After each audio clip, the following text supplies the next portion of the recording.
Let's talk about the Magnolia Park series. I read the first one like last June and I was like, okay, like I can see why people like it, but it's just not for me. So I didn't pick up any of the rest of the series until recently when I became absolutely enthralled and couldn't put them down.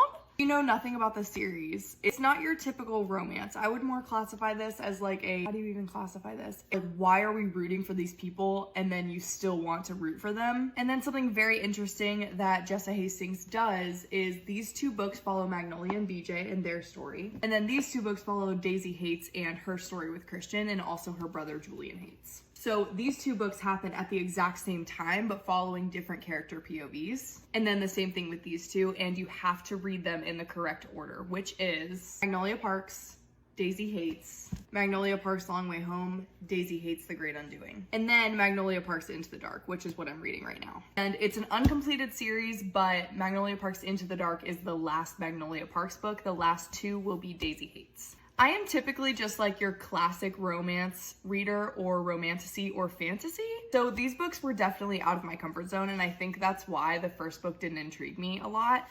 But as I continued with the series, I've learned that I am just a character-driven story person, all in for the characters if they're written well, and I have never met characters written so amazingly. Like Jessa, and the way that she writes characters is amazing. Like, these people are real to me. Honestly, the plot is so good. Like, especially Daisy Hates and her story with her family and Julian and just like all of those pieces of the story. Like, it's so hard to explain if you're not in the world, but this is your sign that if you gave the first book a shot and you were like, this isn't for me, just try Daisy Hates, because this is when I got addicted and I was like, oh, okay, so I'm obsessed with them and I'll never ever get them out of my head. It's emotional, it's heartbreaking, it's happy, it's awful, it's every emotion that you could possibly feel are in these books. And genuinely, like, it's so hard.